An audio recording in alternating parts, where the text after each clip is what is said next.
Van escolar é alvo de disparos de arma de fogo em Lagoa Seca. Receber Pix errado e não fazer nada pode se configurar como crime. Cagepa explica por que a água de Campina tem ficado tão escura. E ainda a gente mostra como foi a partida do Souza na Copa do Brasil. Hoje é quinta-feira, 2 de maio de 2024. E o Borborema Notícias começa agora.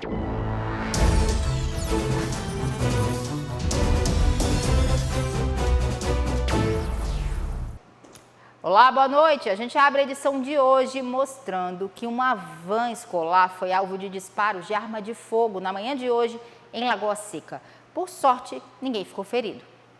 Essa tentativa de assalto aconteceu no início da manhã de hoje na zona rural de Lagoa Seca. E o alvo dos bandidos que estavam em um carro era justamente uma van que transportava estudantes lá em Lagoa Seca. Vocês podem observar aí pelas imagens que houve disparos, inclusive no veículo, uma van escolar, alvo dos criminosos na zona rural de Lagoa Seca.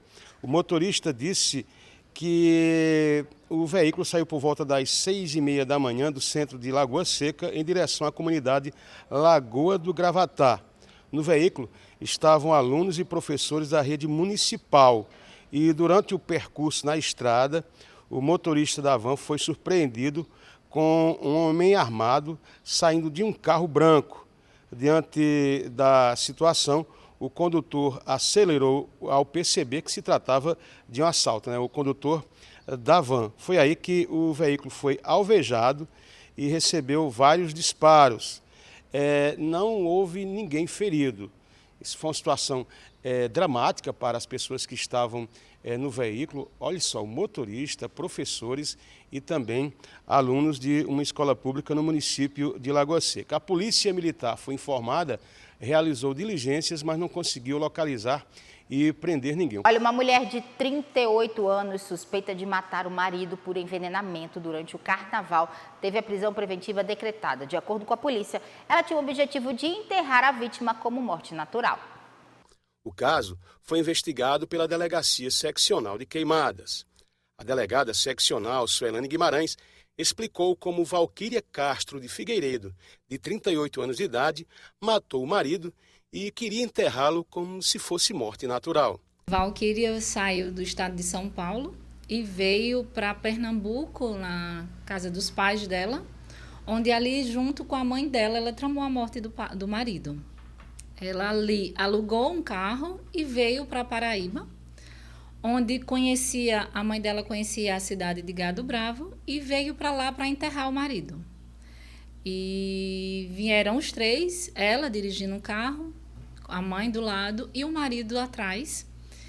Não sabemos ao certo, porque ela não fala, se ela envenenou ele ainda lá no estado de Pernambuco e trouxe para enterrar aqui ou se ela chegou a envenenar ele aqui no estado da Paraíba. O certo é que, passando aqui nas imediações da cidade de Barra de Santana, o pneu do carro dela estourou e ela teve que parar. Então, parando o veículo para solicitar ajuda, o corpo estava no banco traseiro do carro. E aí o vigilante lá do local, do comércio, chamou o SAMU e a polícia militar. Mas aí quando chegaram, todos foram levados ao engano. O SAMU percebeu que não tinha sido uma morte natural e não deu a declaração. Ela solicitou muito, mas não deu a declaração de morte natural, que não era uma morte natural. Mas ela insistia em dizer que o marido tinha sofrido um ataque no coração e tinha desmaiado. Tinha até então desmaiado, só que quando o SAMU chegou, ela já estava em óbito. Ele estava em óbito. E provavelmente já em rigidez cadavérica. E aí ela passou a noite toda, isso foi no período da noite, dia de carnaval, e esse corpo ficou a noite toda no carro e não tinha chegado ao conhecimento da Polícia Civil o fato de ter um corpo dentro de um carro. Dia seguinte, pela manhã, ao tomarmos conhecimento, então solicitamos a perícia técnica, e quando o IPC e a UML foi para o local para fazer a perícia, a Valquíria já estava no local com a funerária para retirar o corpo. E aí não teve como, né? Foi impedida de fazer isso, porque era necessário fazer a necrópsia, e assim o corpo foi encaminhado para a necrópsia. E ela foi ouvida e insistiu em dizer que foi uma morte natural, que ele tinha passado mal. E não sabia se fazia uso de drogas, enfim. Um mês depois do fato, quando recebemos o laudo, então, cadavérico, e do local do fato, viemos então a descobrir que, na verdade, aquilo não era uma morte natural, mas sim uma morte por envenenamento. E então começamos as investigações para verificar realmente quem poderia ter cometido aquele delito. Chegamos então à esposa e à sogra que tinham cometido, e motivada pelo fato de que ela se envolveu com outra pessoa lá em São Paulo, e essa pessoa disse que ela se livrasse do marido. Então ela veio para Paraíba para fazer isso. Para a polícia, a transformação da prisão temporária em preventiva foi um passo importante para que a justiça seja feita neste caso. Representamos pela temporária, haja vista que faltavam elementos de concretude para ter a certeza realmente que tinha sido ela. E quando, enfim, tivemos essa certeza, ouvimos os parentes dele que não sabia que ele tinha falecido, só vieram saber quando noticiamos isso. E foi aí, então, que representamos pela prisão preventiva, que foi cumprida no dia de ontem, lá no estado de São Paulo, e ela agora se encontra no presídio feminino lá em São Paulo. O envenenamento foi que tipo de... Ela utilizou o quê, delegada? Veneno para bichos, né? E para vegetação, ela também utilizou essa. Foi um misto de venenos. E olha só, gente, o Procon aqui de Campina Grande autuou 3 agências bancárias por má prestação de serviços ao consumidor.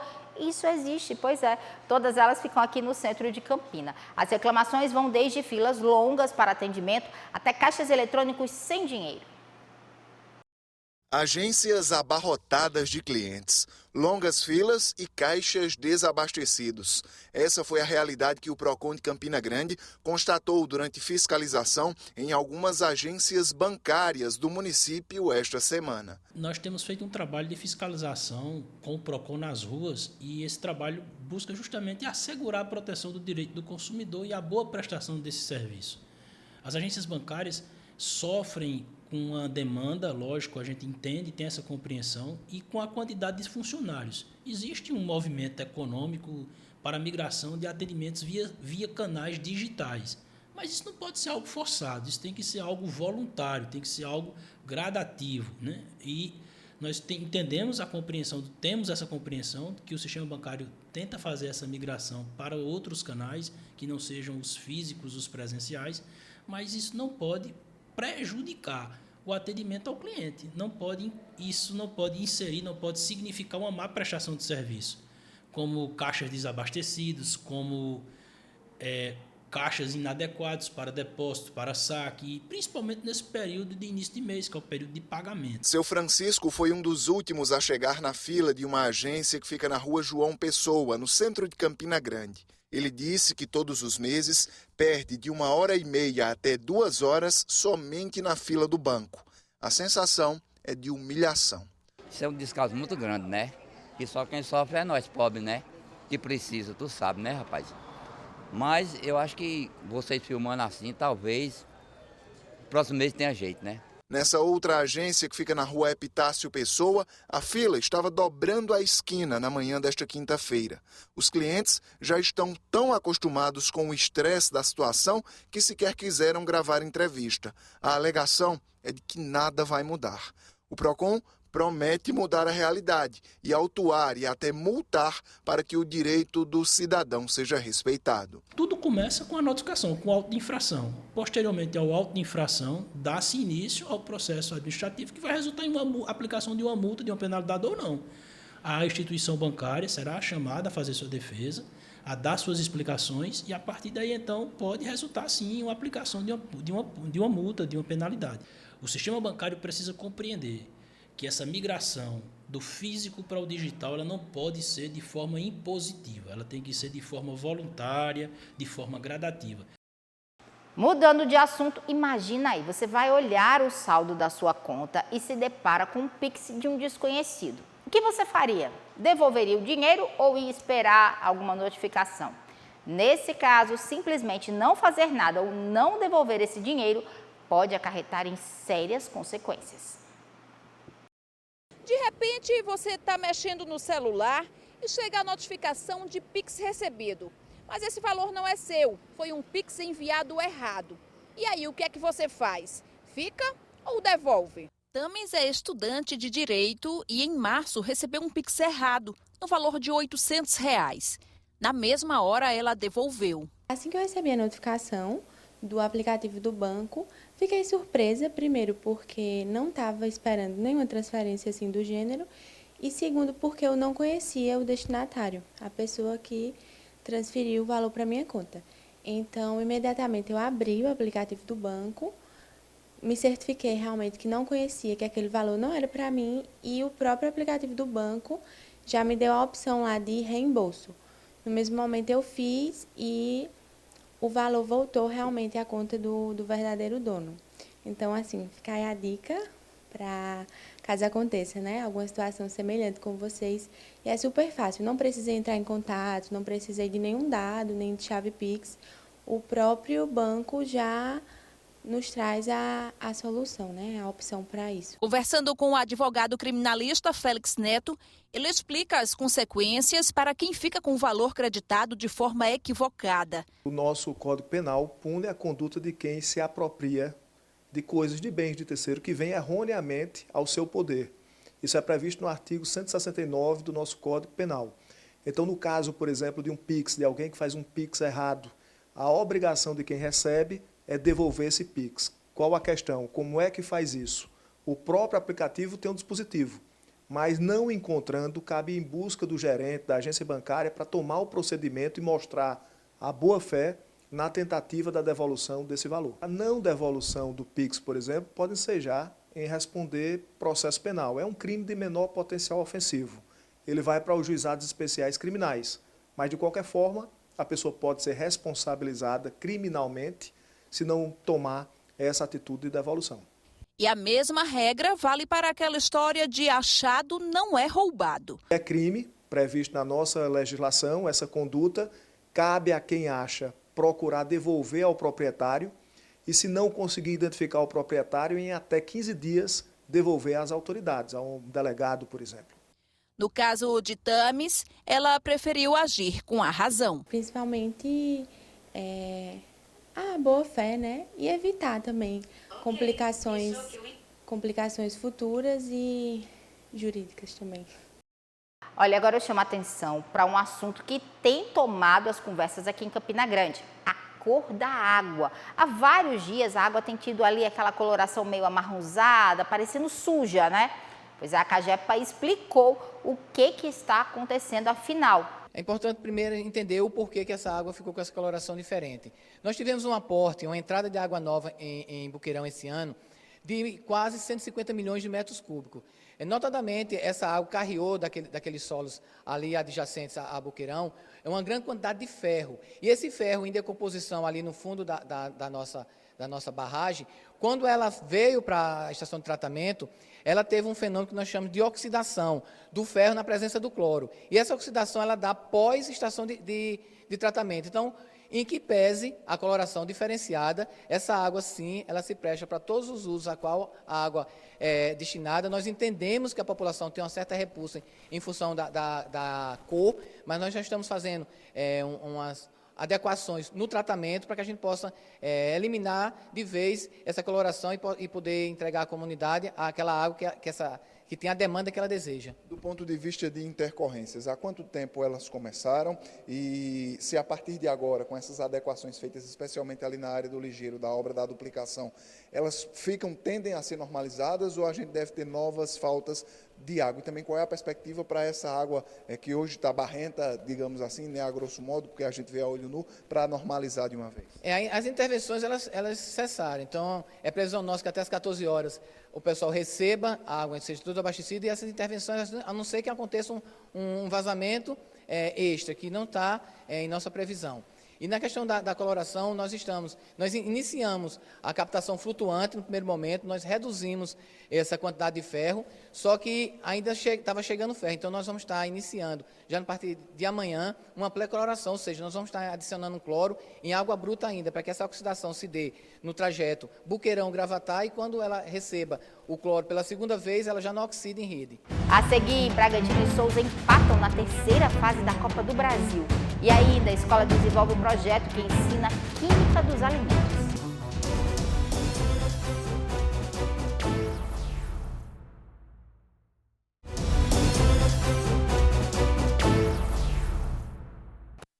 E a gente volta falando de esporte e da terceira fase da Copa do Brasil, viu? Olha, o Souza fez bonito, empatou e ainda está vivo lá na competição. Jonatas Venâncio traz os detalhes pra gente. Boa noite para você, Dessana, e boa noite a todos que estão nos acompanhando no Borborema Notícias. Ontem à noite tivemos a primeira partida entre Souza e Bragantino pela terceira fase da Copa do Brasil e um jogo bem movimentado que a gente vai trazer agora para vocês. E foi o Souza que começou tomando atitude no jogo, perdendo duas boas chances com o atacante Diego Ceará e levantando a torcida do Dino. Mas é aquele ditado, quem não faz, leva. Luan Cândido marcou de pênalti e fez o primeiro gol do jogo para os visitantes, 1-0 Bragantino. No segundo tempo, o Bragantino continuava tentando ampliar o placar e colocou essa bola na trave de Bruno Fuso, gelando a torcida local. O Souza tentava responder e Danilo Bala perdeu mais uma boa chance cara a cara com Cleiton. Mas aos 37 minutos, Júnior Batata soltou esse chutaço de longe. A bola foi no L, no ângulo de Cleiton, que não teve chance nenhuma de defesa. Empatando tudo no Marizão, 1-1. E o jogo terminou assim, 1 para o Souza, 1 também para o Bragantino. Os dois times voltam a se enfrentar no dia 22 desse mês, lá no Nabi Abichedi, em Bragança Paulista, pelo jogo da volta. E aí está tudo em aberto. Empate vai para os pênaltis e vitória simples de ambos os lados. Classifica, claro, o vencedor. A gente fica pela torcida do Dinossauro. Dessana, eu volto com você. Vamos mudar de assunto? Olha, a gente sabe que uma boa alimentação é fundamental para a nossa saúde, né? E uma escola aqui de Campina desenvolveu um projeto que une a teoria da disciplina de Química ao nosso dia a dia. E isso vem transformando a alimentação dos estudantes. Juntando teoria ao nosso dia a dia, foi que surgiu o projeto Química dos Alimentos. A ideia foi desenvolvida pela professora da disciplina nessa escola, junto aos alunos do segundo ano do ensino médio. O objetivo é promover saúde por meio das frutas, verduras e legumes. Dentro da escola, nós temos essa preocupação de mostrar que essa disciplina que a gente ensina tem que sair das paredes da escola. Então, a química, uma forma da gente encontrou é a química e os alimentos. A gente na química estuda as enzimas, vitaminas. Então, nos alimentos, nas frutas, porque o nosso corpo ele tem carbono, nitrogênio, hidrogênio, oxigênio. E nas frutas, verduras, a gente vai repor esses elementos, que é o que vai ajudar para que o nosso corpo não inflame, que a nossa imunidade fique alta. O conteúdo foi apresentado aos alunos de outras turmas, ensinando que as vitaminas nos alimentos são importantes para aumentar a imunidade e evitar as viroses. A partir do projeto, Vida pretende adotar uma dieta mais saudável. Foi uma proposta bem dinâmica, muito diferente de início, até porque a gente estuda a química mais como aquela questão da reação, dos experimentos. E incluir a química no nosso dia a dia foi uma coisa muito diferente dos outros aspectos. Eu não tinha o hábito, vou ser bem sincera, dessa questão da alimentação, de prestar tanto cuidado. E eu acho que com esse projeto a gente tem toda essa abertura de portas para um novo pensamento, que é a questão da química na alimentação, de como melhorar a alimentação. Gabriel dá uma dica de como preparar a cenoura para aproveitar bem os nutrientes. Caso você faça a vapor, em torno de 7 a 10 minutos fica bom, só que caso você faça com a água fervendo, você pode fazer entre 10 e 15 minutos. A cenoura é rica em vitamina A e C. E mesmo em bolos e pães, os estudantes mostram que dá para ter uma alimentação cheia de vitaminas. Os sucos também são uma ótima opção. Aqui nós temos vários tipos de bolos saudáveis. Temos bolos de abacaxi, ameixa, aveia e limão. Ao ao fazer esse bolo, nós podemos substituir o trigo por aveia, que é muito mais saudável e eficaz, né, na saúde. E aqui temos pães saudáveis de 12 grãos para substituir pelo pão francês. O que é que você vai incluir na sua dieta a partir de agora com esse trabalho? Consumir mais frutas, né? Verduras também, e optar por não tomar muito refrigerante, tomar mais sucos naturais. Bacana esse projeto, né? E o Borborema Notícias fica por aqui e a gente traz Jefferson Arretado, pois é, uma das atrações do Momento Junino que começa nesse sábado ao meio-dia. Fique agora com o SBT Brasil. Boa noite, até amanhã. Eu morro de vontade de fazer amor, e toda vez que eu te beijo me sinto nas nuvens.